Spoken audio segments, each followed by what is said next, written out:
Together, growing in faith, changing communities. Ukuthula kwazalwane.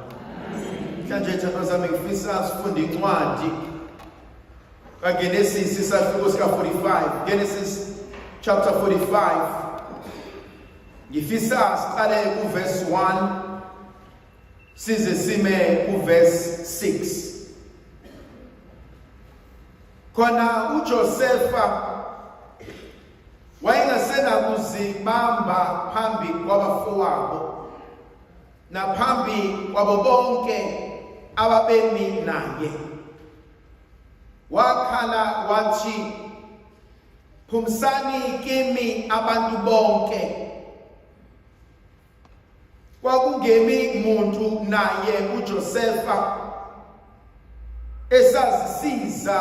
esazazisa kubafowabo. Wayesephakamisa izwi ngokukhala abaseGibhithe bakuzwa nendlu kaFaro yakuzwa. Wathi uJosefa kubafowabo, "Yimina uJosefa. Ubaba usekhona na?" Abafowabo bengakamphenduli ngokuba beshaqekile ebusweni bakhe. uJosefa wayesethi kubafowabo, "Ake msondele kimi." Basondela ke wayesethi, "NginguJosefa, umfowenu enamthengisa ngaye eGibhithe. Manje ningabi nabuhlungu futhi ningayithukutheleli ukuba nathengisa ngami lapha, ngokuba uNkulunkulu wangithuma phambi kwenu ukulondoloza impilo yenu. Ningayithukutheleli ukuba nathengisa ngami, ngokuba uNkulunkulu wangithuma phambi kwenu ukulondoloza impilo yenu." Thandazana, inkonzo engifuna ukungena kuyona inkonzo yokuqaqa, inkonzo yokulungisa izinto zasekhaya. uJosefa esikhuluma ngaye, bathatha uJosefa abasembhalweni engcwele. Oqala uJosefa ongumyeni kaJesu. Owesibili uJosefa wase-Arimathiya othatha isidumbu sikaJesu. Owesithathu uJosefa otholakala kwiTestamente elidala esikhuluma ngaye namhlanje.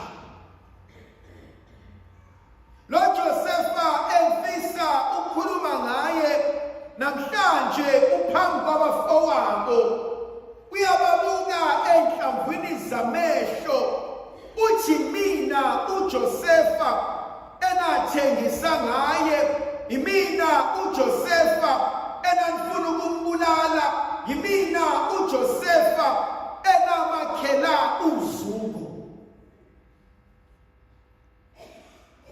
Kunezimpi esidabula kuzona, kuney'nhlamvu esivikile, kuney'nhlamba esisuke kuzona esitshelwe abantu ezizalwa nabo,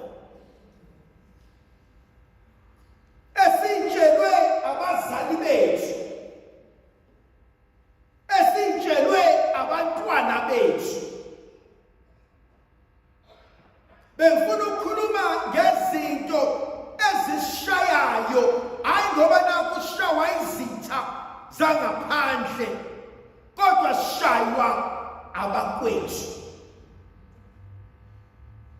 Inkonzo yami la engifuna ukuyiqala khona, uthi uNkulunkulu akamlahli umntwana. wakhe akamushiyi engoqoshiweyo, kodwa uqamba amasu, udala icebo, ukuze umqoshwa angabi umqoshwa kuyena kodwa abe ngumkhethwa. uJosefa masuka kuyena uyindodana ezalwa uJakobe emthola uRacheli obeyintandokazi, kodwa uNkulunkulu obevala isibeletho sakhe. uJosefa ngenye imini uma ebone le ntombi wayithanda uRachel athi ngiyakufuna wena, kodwa umkhwe wakhe waseyamrobha, kwathi ngosuku lokushada wangashadisa le ntombazane, kodwa washadisa udadewabo omdala. Kwathi esefike ekameleni lakhe uJakobe athi kodwa angikhethanga wena, ngikhetha udadewenu. Ngifuna ukuthi mhlambe izinto ezishayayo manje zonakala kubazali bethu, izinto esidila nazo manje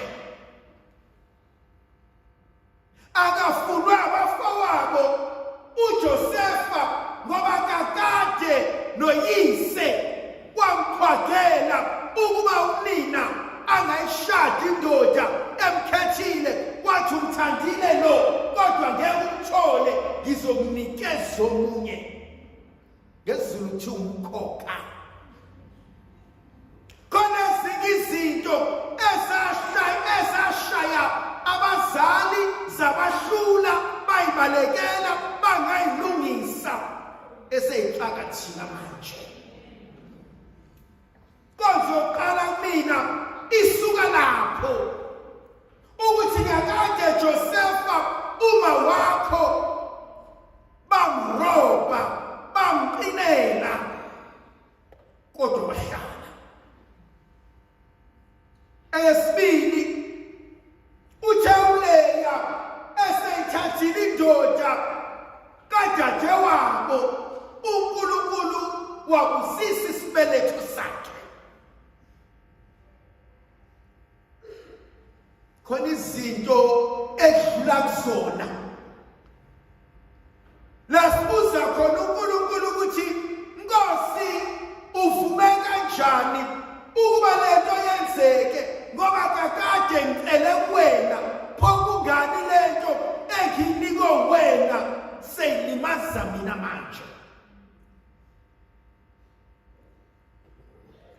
uRachel uhleli noJakobe noLeya, udadewabo omdala uyambona uba nabantwana, namanye amakhosikazi aba nabantwana, nezisebenzi ziba nabantwana, kodwa uNkulunkulu akasivuli isibeletho sakhe.